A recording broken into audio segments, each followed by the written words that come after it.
One of my favorite researchers is Jay Dyer. What a great talk show host, and I'm always blessed to have him Fridays do the fourth hour.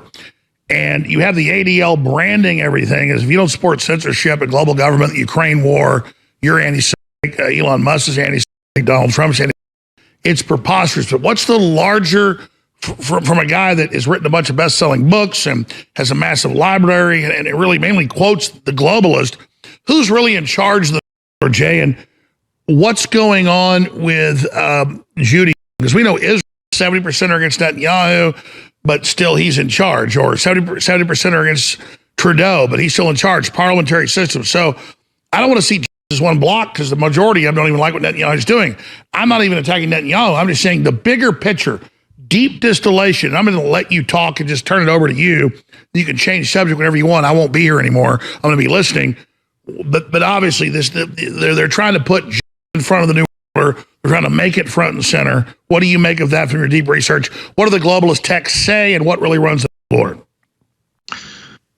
Yeah, I think that amongst, like you said earlier in the show, the power blocks that exist, there's multiple factions vying for power. And I think most of the big geopolitical texts speak of it that way. Different factions, different groups, different mafias would like to have the upper hand. That requires working together amongst a lot of different mafias. You know, look at the way the Sicilian mafia and the other mafias all work together in the 20th century. And that's a kind of a model for the big macro picture of how I understand the geopolitics of the New World working. And so I think when you said earlier in the show, the real issue is not different people groups, because evil isn't restricted to any biological or genetic determinism. Evil is, in my view, a moral action. It's not something that people have in their DNA or in their group. Any specific group can act evil. Any individual person can act evil, and evil is an action. It's not a collective entity.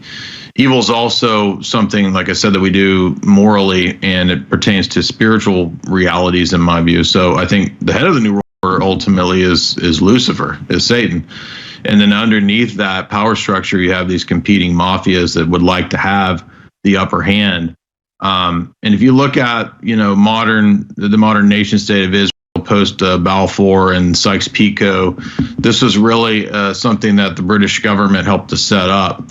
And I think they did that as a way to have a beachhead, to have an Anglo-American establishment nation state as a proxy that they could set up in the Middle East to run operations. And that's why we see that eventually the nation of Israel that's reestablished then gets tired of the British having, been their rulers there, and then there's bombings and so forth that moves them towards exactly just like Hitler and Stalin turned on his constant double crossing.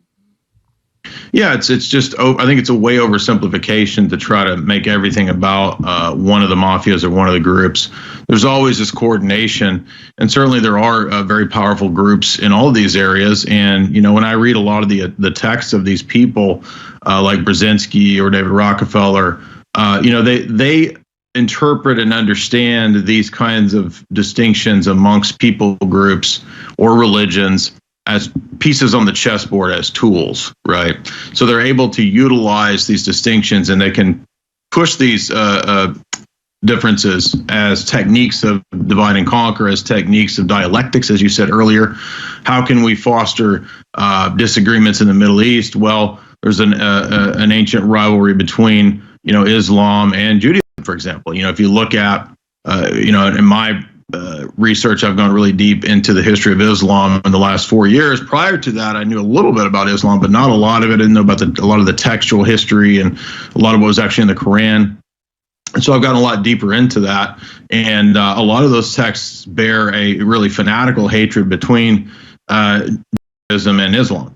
And so that divide there can be pushed, that can be utilized on a bigger scale, and it might be utilized in, for example, Europe. I think there's a larger plan to Islamicize Europe, and you can read about that. The global elite talked about that 100 years ago. People like Bertrand Russell, people in the Royal Society said they would use, the Fabians said they would use Islam as a way to completely change the makeup, the look of Europe.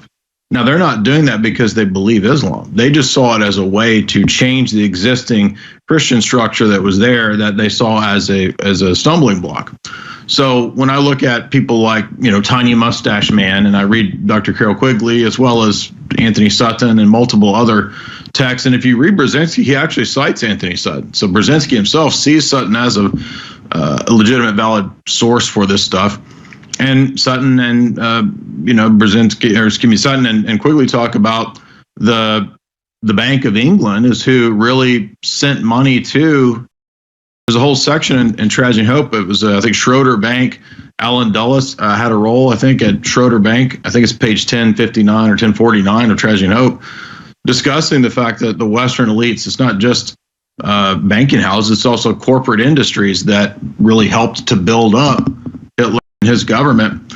And they wanted Hitler to go into Poland. They wanted that war, the Western establishment as a whole. And so it wasn't just one person or one group wanting that war. It was very wealthy, very powerful elites wanting that war for multiple reasons, to make money off of ammunitions and debt for the future. When Germany lost, the future generations of the German people would then be forever into debt to the West.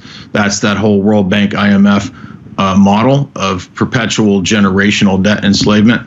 So that's not restricted to any single group of people. If you can go back to the Middle Ages, for example, didn't have a whole lot of power in the Middle Ages. They were in the minority pretty much everywhere they were. And it wasn't in the Middle Ages, for example, that were able to push usury. A lot of people identify usury in the West with, and it's true that Judaism allows for usury, but that couldn't have happened in the West if the papacy had not, for example, changed its position on the promotion and allowance of usury, which happened in the Renaissance period. So there's a lot of examples of this, which I think make it more complex than it's all that group, it's all that group. I think all these groups work together at certain levels and at certain times for different ends.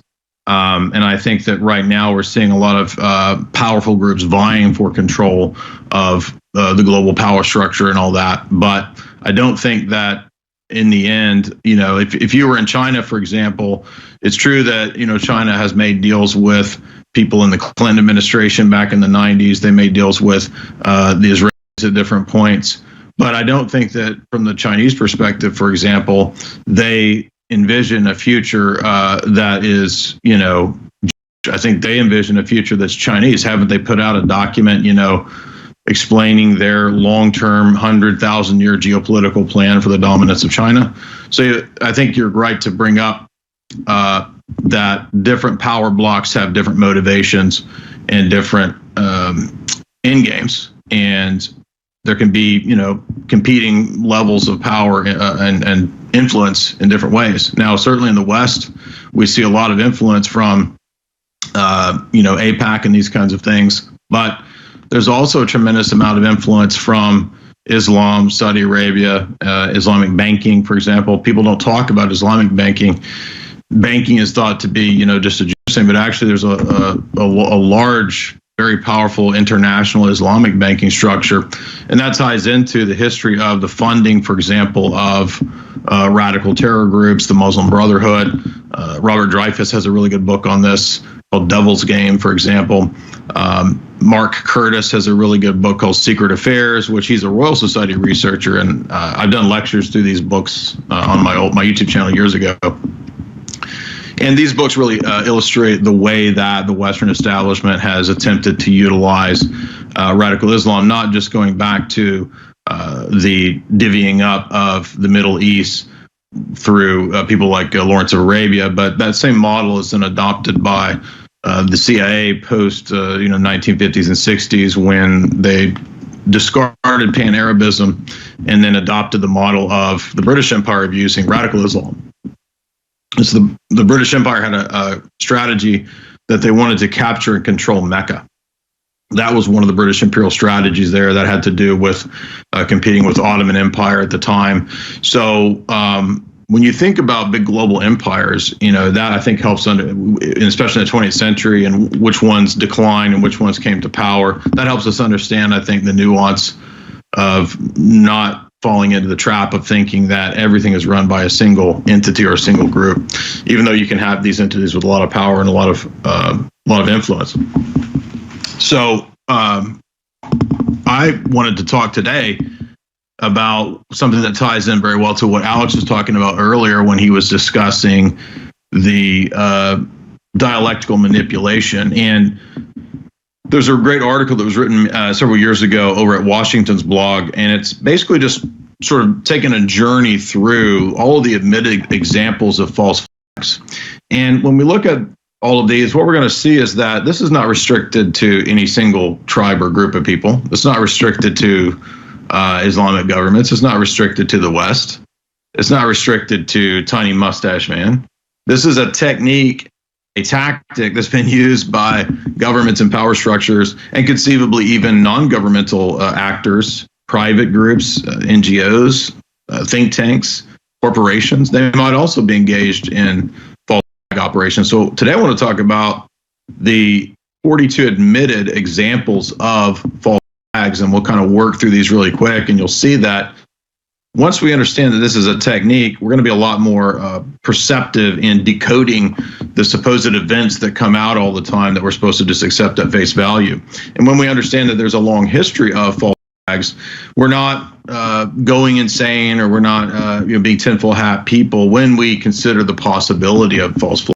Anybody that reads and studies warfare, for example, military people, military historians, people that study psychological warfare, they would all know, everybody knows, that you can stage an event, or it can be real, it can be fake, it can be, however you want to set it up, whatever works for the specific situation. And it's done to blame the enemy, right? To give you the perception of being a victim, to give you the perception of the right to, do this or that in some international conflict or theater of war. One of the first examples that's listed, and by the way, they're all cited at the Washington blog website in terms of everything is linked here to various government websites and commissions and official reports.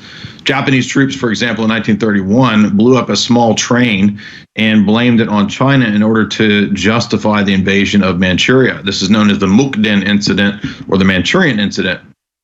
And the Tokyo International Military Tribunal found that several participants in this plan, including Hashimoto, the high-ranking Japanese army officer, on various occasions admitted that they did take part in this plot, and that the purpose of this incident was to give an excuse for the occupation of Manchuria by the Kwantung Army. So that's one example. And if we think about this, well, does this mean that, I guess China's all the good guys and the Japanese are all the bad guys? No, this is just one example of a historical conflict, and it doesn't make either side inherently good or bad from the vantage point of this action, right? Number two, SS officials in the Nazi regime admitted at Nuremberg trials that under the orders of the Gestapo, they had faked attacks on their own people and resources and blamed it on the Poles, and that this was used as a justification by Hitler for the invasion of Poland. Now, remember, in Quigley, that was all, there was a dual policy where the British establishment and the Western corporations and Bank of England and others put money into helping Tiny Mustache Man come to power and to have the armaments and the war machine that he had. That's admitted. Quigley's not a conspiracy man. He's a establishment CFR historian and archivist. So that we're basically getting the admission that this was done for the purpose of giving a justification for the invasion of Poland. I'm talking about this false flag event. Another false flag event involving the SS was, the German leader Franz Halder testified that together with Hermann Goering, they had set fire to the German parliament building in 1933, and they blamed it on a slow boy who claimed to be a communist who was the patsy. Soviet leader Nikita Khrushchev admitted that the Soviet Red Army shelled the Russian village of Manila in 1939 and blamed it on Finland. This gave a basis, then, a justification for launching the Winter War against Finland. This was later admitted to and discussed by Boris Yeltsin. Of course, Yeltsin himself was a Western CIA asset to help loot Russia after the fall of the wall. Number 5, the Russian parliament admitted that Putin and former Soviet leader Gorbachev, that Stalin had been involved in a secret police order to execute 22,000 Polish officers in 1940, and this was blamed on the Nazis. So you see that this is a technique and a tactic that's used all the time. It doesn't make the other side that's the victim necessarily the good guys. It means they're innocent in this event, but that doesn't mean that they're necessarily angel cakes or good people, right? The British government admitted that between 1946 and 1948, that it had bombed 5 ships carrying, attempting to flee persecution in Germany and seek refuge in Palestine. They set up a fake group called the Defenders of Arab Palestine, and then had this pseudo group claim responsibility for this event. In 1954, Israel admits that an Israeli cell operating in Egypt bombed several buildings, including the U.S. diplomatic facility. And this evidence was left behind then to implicate Arabs as the culprits. This stokes, again, Middle Eastern conflict. The CIA admitted that it hired Iranians in the 1950s to pose as communists and staged bombings in Iran in order to turn the country against the democratically elected Prime Minister Mohammad Mossadegh, and this helps to bring in the Shah, who was CIA man, all declassified, right? Operation Ajax. The Turkish Turkish Prime Minister admitted that the Turkish government carried out the 1955 bombing of a Turkish consulate in Greece, which damaged the nearby birthplace of the founder of modern Turkey, and it was blamed on Greece for the purpose of inciting and justifying anti-Greek versus Turk violence. Number 10, the British Prime Minister admitted to his defense secretary and American President Dwight Eisenhower that they approved of a plan in 1957 to carry out attacks on Syria, and blamed it on the Syrian government as a way to effect a regime change. Very similar, by the way, to what we saw in the 2010s with the chemical weapons attack supposedly blamed on Assad. They used the white helmets was a front organization that was all fake. The chemical attack was then later proven and shown to be staged by the BBC. Or the BBC was involved in that staging. Former Italian minister and judge, former head of Italian counterintelligence, admitted that NATO, with the help of the Pentagon, the CIA, this is, of course, Operation Gladio, headed up by Kissinger, carried out terror bombings in Italy via Gladio and other European countries in the 1950s that was blamed on left and communist groups in order to rally support for the governments in Europe in the fight against communism. Now, does that mean that I think communism and Marxism is good? Of course not. I think they're horrible atheistic systems. But I'm willing to admit that that doesn't make it good and right to engage in Gladio-style terror operations in France, Belgium, Denmark, Germany, Greece, Netherlands, Norway, Portugal, UK, where black op hit teams engage in these kinds of operations.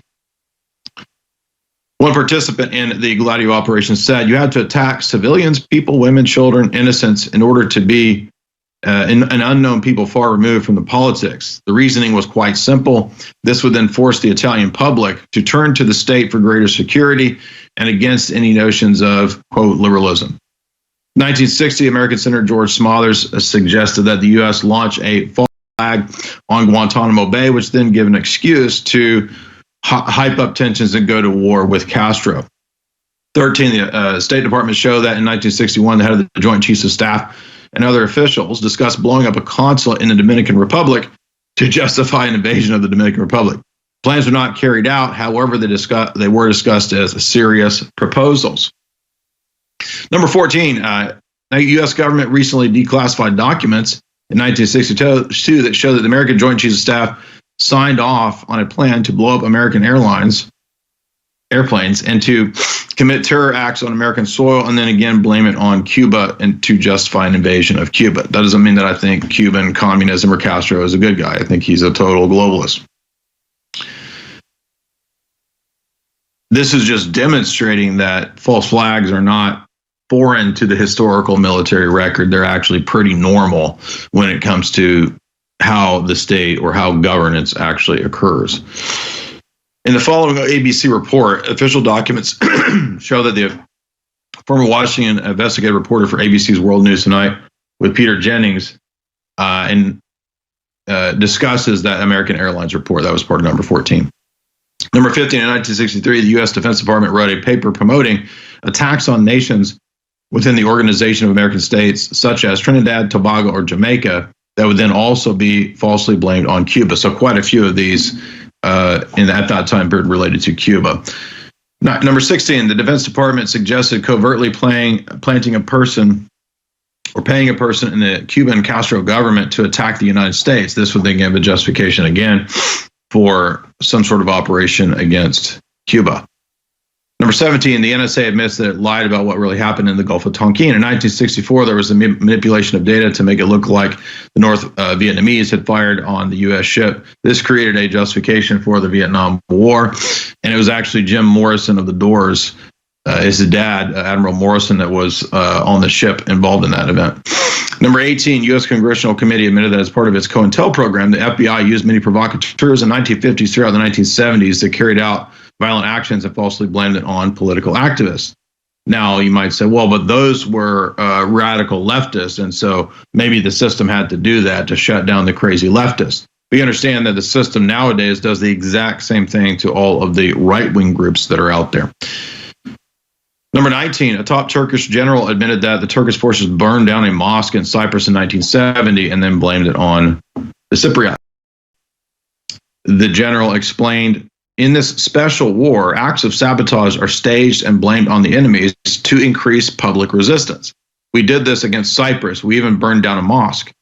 In response to the surprised correspondent's incredulous look, the general said, I'm just giving you one example.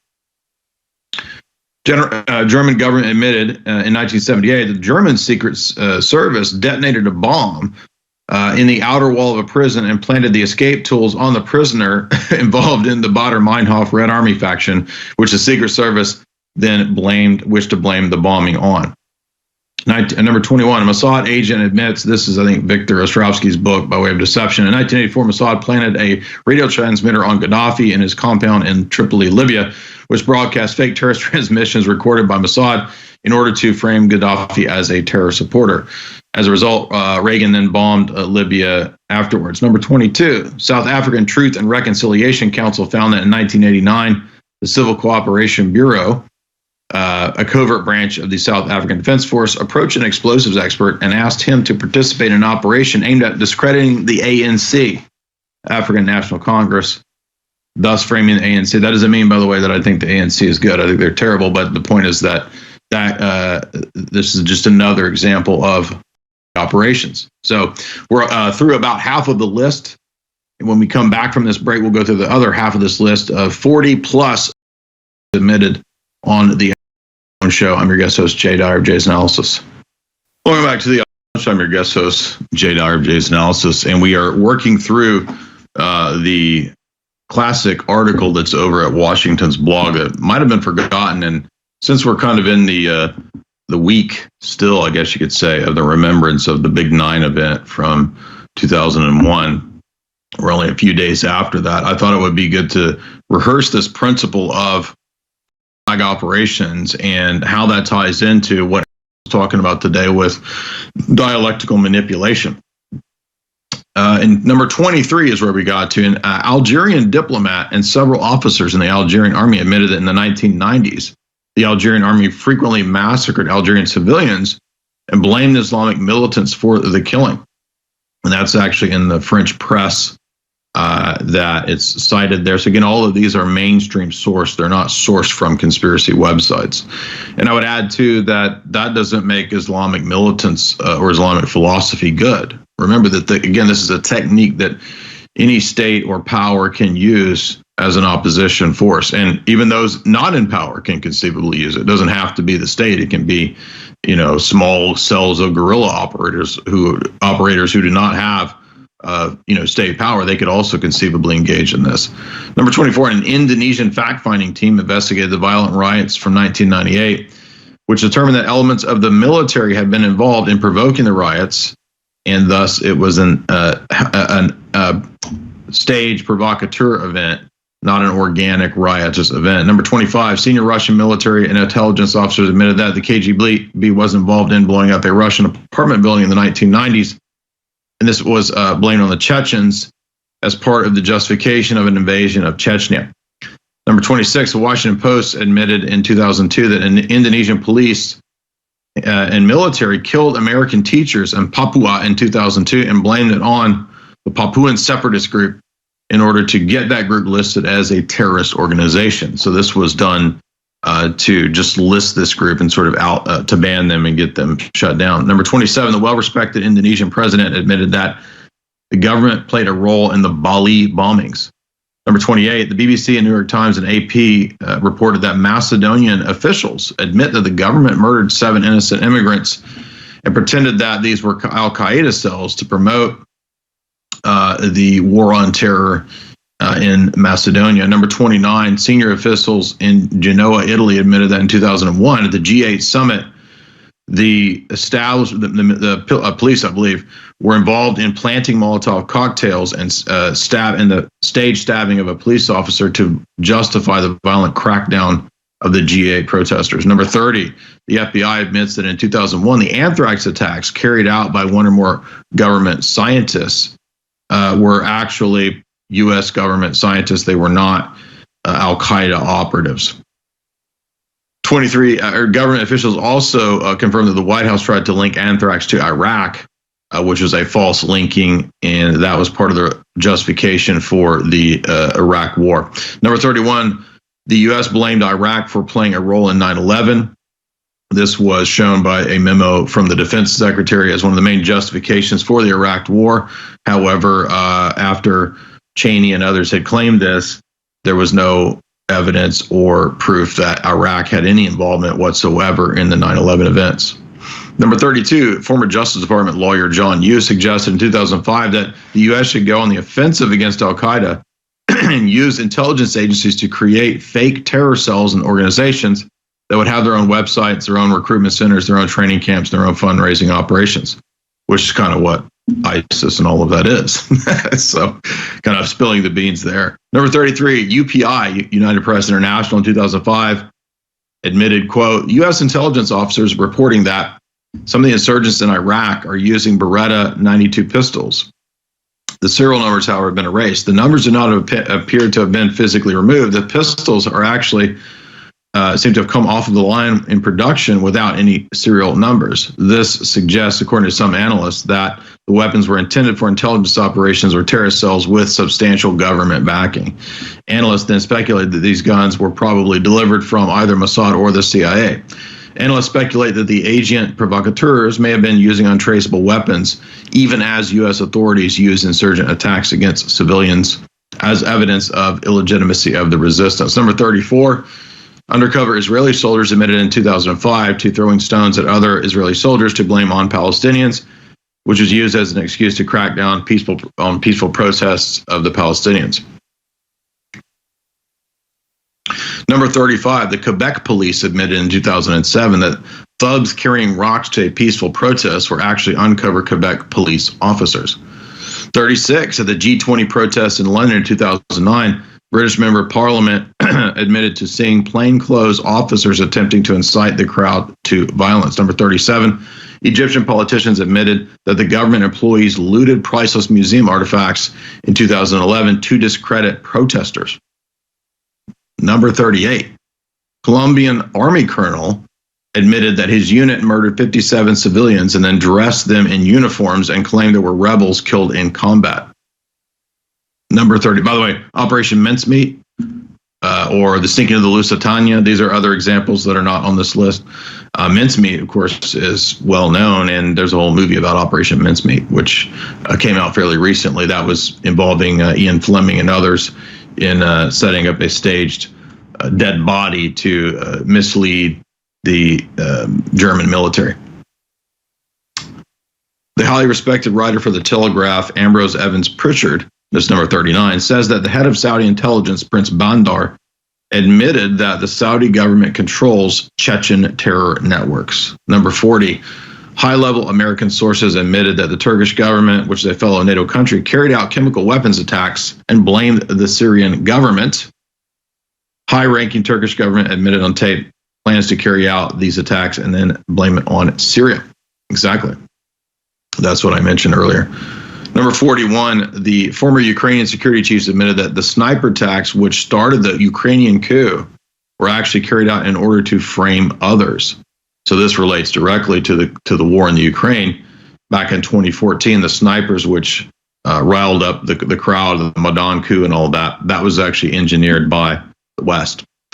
Britain's spy agency, British intelligence, has admitted, number 42, that it carries out digital false flags by attacks on targets, by framing people, by writing offensive or unlawful materials, and then blaming it on them via sock puppets. In addition, two-thirds of the city of Rome burned in 64 AD under Nero, and the Emperor Nero blamed the Christians for this event, famous historical false. In fact, as the author of the Washington Blogs Post notes, some of the top Roman leaders, including the Roman consul Cassius, as well as historians like Suetonius, do agree that it's actually Nero that started the fire. This is based largely on the fact that the Roman Senate had just rejected Nero's application to clear 300 acres in Rome to build a giant palace. The fire then allowed him to build that palace. And so because this is such a common thing in warfare or in regional conflicts, it actually has its own tagged name. Now, it doesn't mean that everything in warfare or every event is fake or like that's certainly not true. These are just ones that are known and admitted in his list. There's actually others as well. Miles Copeland in his book Game of Nations, the history of his operations with the CIA in Egypt, Syria and Egypt. There's a whole chapter, whole section where he talks about his usage of radicals who were terrorists. Says they're very useful to the CIA. But the point is that you have essentially it's just so common that it's got a term, a false operation, right? And this list doesn't even include an event, the Big Nine, which we just were reminded of 4 or 5 days ago. I think if you look at the history of that event, there's all kinds of indicators, clues that show very similarly that it was one of those same types of events. If you look at the way that a controlled demolition occurs, if you look at the PNAC documents ahead of time, if you look at Operation Vigilant Guardian, which was running drills of the same operations, if you look at Axe's interviews with Barry Jennings, all of those things I think speak to more and more of this phenomenon. So it's not a conspiracy theory, it's an admitted common thing in history. This is the Jones Show, don't go anywhere. Welcome back to the Jones Show. We were just covering 40 plus admitted by the establishment, various establishments, historical false flag events, and how those events are used as a tool of manipulation to garner sympathy for the state, to frame an opponent, to start a war, to get funding, to get a group named as a terrorist organization. It's a very common, well-known tactic, and I think that most people think, well, I wouldn't operate that way. And so it's certainly not possible. The government cares about me, the system, it cares about my life. They wouldn't lie about me. They wouldn't create a staged event or a real event and blame it on an enemy. That's just not very nice. The power structure operates on a pragmatic basis. They operate on a pragmatic power basis. And when we read the writings of the elite, that's exactly what we find. We find that level of Machiavellianism, that level of manipulation, that level of psychopathy. There's a phrase that comes up in psychology called the dark triad. And the dark triad traits in psychology are narcissism, psychopathy, and Machiavellianism. And sometimes they're not. Sometimes people have one or two of them, and maybe perhaps all three of them, but it doesn't really matter because it's a great way to describe the modus operandi of the establishment.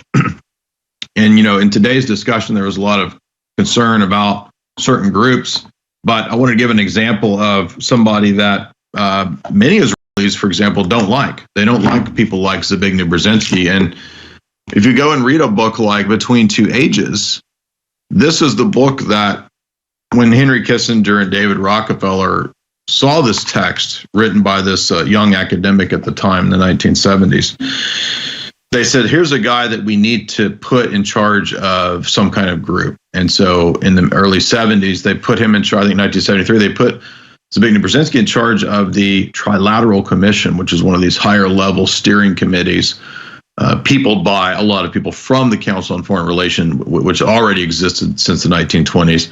This is another higher level type of committee. guess what? They did the same thing with another person you might have heard of called Klaus Schwab.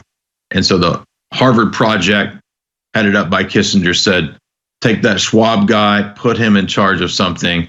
And so Klaus went from Bilderberg to the project they set up called Davos, or the World Economic Forum. So in other words, these individuals here running these kinds of situations, setting these kinds of things up, this is at the level of Kissinger and at the level of Brzezinski. Has a lot of CIA involvement, but this is, I think you could say, this is a level above normal intelligence operations. This is at the level of, the real movers and shakers in the power elite. And if we move through a little bit of Between Two Ages, this is going on almost, I think, 2.5, 3 years of hosting the fourth hour. I don't even recall if I've done a fourth hour on Brzezinski's Between Two Ages, but it works perfect, I guess, in the last few minutes of the fourth hour here to get into the basics of this book. And you'll see why Brzezinski was such a prodigy, I guess you could say, for the power structure, for the system to be recruited. Of course, Brzezinski's background comes from a family of Polish nobility, and thus there was a kind of long time hatred and animus and enmity between his family and the Russians, and so he was a perfect figure. In the Cold War, Brzezinski was at McGill University, which happens to be one of the key MKUltra universities, by the way. And so Brzezinski wrote this book about the technocratic revolution, or what Klaus later calls in his books the Fourth Industrial Revolution. So understand that it's the same thing. They're referring to the same thing. Klaus's book was 2018. The Big News Brzezinski's book is 1970. And so he says that we're going to have to take account of where technology is going, because we are entering into a new revolution, kind of like the Industrial Revolution. But this is something unlike anything else in history. It's not comparable even to the earlier revolutions that will far exceed that in its impact on human civilization. And one of the first things he talks about, which kind of blew me away, was the way that he describes the malleability of human beings and what they will mutate into. I'm not kidding. So, we think about books like The Island of Dr. Moreau, which I read not too long ago and wrote an essay on, which if you get this edition of it and read it, I highly recommend. It's one of the H.G. Wells books I read many years ago. If you get this edition, I recommend it because it has an introduction by a person from the Salk Institute. And if you know about Jonas Salk, we've covered his books like Man Unfolding and Survival of the Wisest, about the history of inoculations and genetic experimentation that he favors in terms of Malthusianism. Well, the article at the beginning, the introduction, is written by a person from the Salk Institute, and they write about how H.G. Wells was so ahead of his time when it came to human experimentation, for example. And the author of this book, who's a person from the establishment, talks about government experiments using Guatemalans in 1946 to 1948 for human experimentation. The introductory editor talks about human beings can be rewired and retooled, not just from the inside, but also via their environment, and that this could give rise to transhumanism, and that ultimately this would be a challenge for future man to remain man. And so the establishment, as we know, wants to move us past what it is to be human. Brzezinski talked about that in Mutating Man in the very first chapter of Between Two Ages. I'll read what he says. He says that life seems to lack cohesion in terms of modernity. With all of these rapidly evolving events and phenomena, man is becoming more and more manipulable and malleable. That's the plasticity of humankind that's talked about in The Island of Dr. Moreau. By the way, The Island of Dr. Moreau is an allegory for the world from the mad scientist perspective, right? The mad scientist wants to do this kind of genetic experimentation on the human race, and so the island is a microcosm, a mini example of what the scientism-based worldview has for the human world as a whole. Brzezinski goes on to say that everything seems more transitory and everything is temporal. External reality is moving to be more and more fluid. It's not solid. There's not stasis, pure flux, Heraclitus. The human being is more synthetic than authentic. Our senses perceive an entirely novel reality, one of our own making, but nevertheless, it is our own sensations, and they're quite real. More importantly, there is already widespread concern about the possibility of biological and chemical tampering with mankind.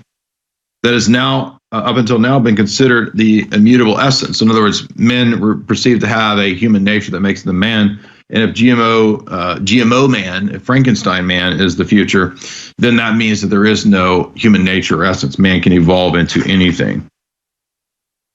Human conduct, some argue, can be predetermined and subject then to deliberate control. Man is increasingly acquiring the capacity to determine, for example, the sexuality of his children and affect that through drugs to the extent of their intelligence and modify and control their personalities. This is MK Ultra style stuff that he's referencing.